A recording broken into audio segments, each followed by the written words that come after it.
The first thing I'm going to focus on, Ms. Denning, is you talked about, I suppose, courthouses around the country. And I was quite interested. You talked about how certain buildings, and this would be of interest to Heritage as well, certain buildings are perhaps left idle for large parts of the month or the year. And indeed, that's true. But I suppose my concern is other buildings are the opposite. They're at and indeed over capacity. And I'm thinking about Naas Courthouse. I suppose it is local, but also the courthouse in Naas has, in the last number of years, the courthouse in Cock has closed. The courthouse in Newbridge, I think, was burnt to the ground, allegedly by an aggrieved defendant. But anyway, it's gone, long gone. And the court in Athy does indeed work, I think, two Thursdays a month or something. It's not very often in any event.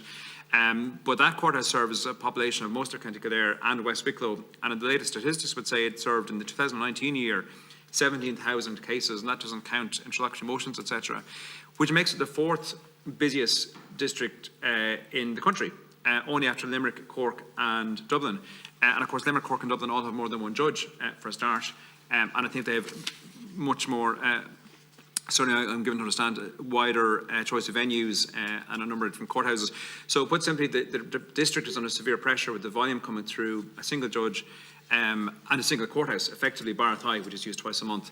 A single courthouse, there is no car parking, certainly for the court, a common entrance for witnesses, defendants, practitioners, the judge, the Gardaí, accused parties, all the rest, family, criminal, civil, the whole spectrum is heard there. The circuit sits there in parallel with the district court, and on occasion the High Court is sat there when it's on circuit. But certainly the circuit district will be sitting most weeks in the year at that venue. It's under severe pressure. I understand there are some plans to expand, and I think it's desperately needed. Perhaps we might just take that question first, and perhaps Ms. Denning, you might be able to answer that, and I'll come in with further questions then in the 7 minutes.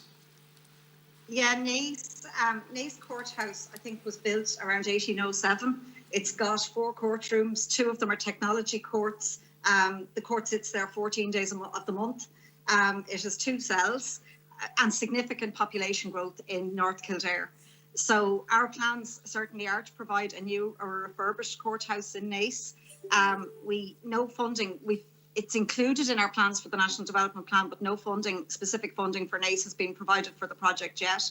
It's not possible to provide the full range of facilities that we would wish to provide in a modern courthouse on the current site due to the constrained nature of the site. And I suppose the options open to us are to extend the site. There is a site at the back of the courthouse that's available, or provide a new courthouse somewhere else in the town.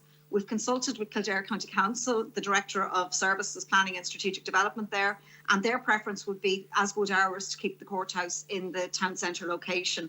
We're actively engaging with site vendors at the moment, so I'd rather not say any more at this point in time. It's understood, Ms. Denning, thank you for that. And I would also agree with your sentiments, indeed those of the local authority, that the town centre is a fine building actually. I think there's a parallel with the Old Bailey in terms of the architecture and common facade. And it is a fine, impressive building, and it does dominate the landscape in the main street. And I think there is a certain retail or hospitality benefit to having that activity on the street as well. So I would agree with keeping it on the centre. Just to